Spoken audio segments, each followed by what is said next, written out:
नमस्कार, जोहार। मैं रश्मि जायसवाल। आप देख रहे हैं avnpost.com। आज चर्चा आत्मनिर्भर भारत के तहत शुरू हुए जॉब पोर्टल पर रोजगार की स्थिति। लेकिन उससे पहले कुछ खास खबरों की हेडलाइन। प्रशांत भूषण अवमानना केस में सुप्रीम कोर्ट ने अपना फैसला सुरक्षित रखा। काशी के डोम राजा जगदीश चौधरी का निधन, पीएम मोदी ने जताया शोक। कहा, सनातन परंपरा के संवाहक रहे हैं राजा जगदीश चौधरी। दिल्ली के पूर्व आईपीएस अन्नामलाई कुप्पुस्वामी बीजेपी में शामिल। इंटरपोल ने नीरव मोदी की पत्नी एमी मोदी के खिलाफ रेड कॉर्नर नोटिस जारी किया। सुशांत केस में रिया चक्रवर्ती से जुड़े नारकोटिक्स के सबूत ईडी ने सीबीआई को सौंपे। अब सुरक्षित क्षेत्र के नौकरी वालों के जॉब पर भी संकट के बादल छाने लगे हैं। सबसे ज्यादा नुकसान दिहाड़ी मजदूरों और छोटे तबके के व्यापारी को हुआ। इससे बचने के लिए सरकार ने एक रोजगार पोर्टल की शुरुआत की। आइए जानें इस पोर्टल के बारे में। जुलाई महीने में पीएम नरेंद्र मोदी ने सरकारी रोजगार पोर्टल को लॉन्च किया था। इस पोर्टल के शुरू हुए महज 40 दिन ही हुए हैं, लेकिन अब तक 59 लाख लोगों ने रजिस्ट्रेशन करा लिया है। चौंकाने वाली बात यह है कि इतनी बड़ी संख्या में लोगों ने रजिस्ट्रेशन तो करा लिया, लेकिन उसकी तुलना में बेहद कम लोगों को रोजगार मिला है। रजिस्ट्रेशन और रोजगार की संख्या में भारी अंतर से पता चलता है कि मौजूदा सरकार के सामने रोजगार बड़ी समस्या बनकर उभरी है। कोरोना वायरस की इस महामारी में जिस तादाद में लोग बेरोजगार हुए हैं, उन लोगों को रोजगार मुहैया कराना बहुत बड़ी चुनौती है।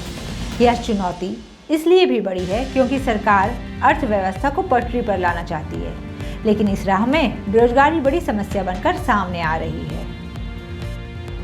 एक रिपोर्ट बताती है कि महज एक हफ्ते में पोर्टल पर 7 लाख लोगों ने रजिस्ट्रेशन कराया, लेकिन जितने लोगों को रोजगार मिला वह आंकड़ा बेहद कम है। रिपोर्ट बताती है कि रजिस्टर हुए 7 लाख लोगों में केवल 691 लोगों को रोजगार मिल पाया।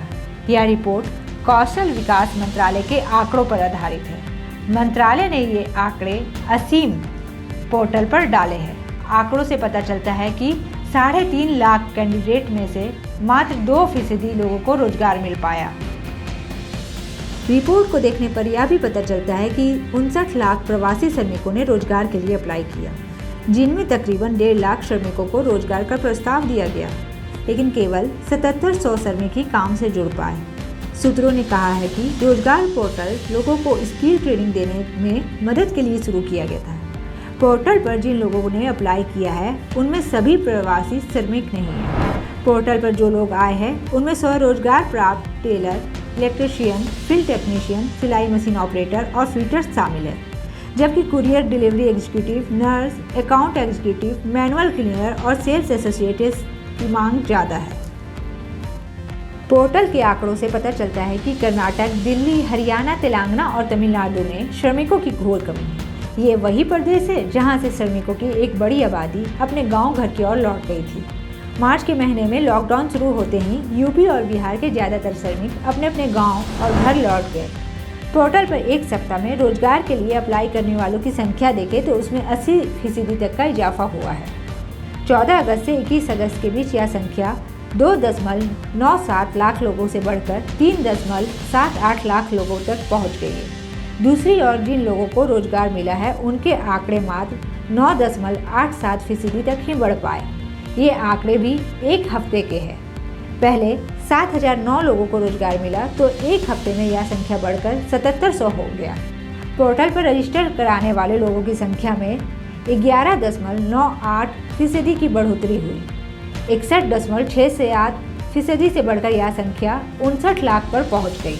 इसी तरह की खबरों के साथ फिर मुलाकात होगी। तब तक के लिए इजाज़त चाहूँगी। नमस्कार। हमारे YouTube चैनल को लाइक, सब्सक्राइब और शेयर करना ना भूलें।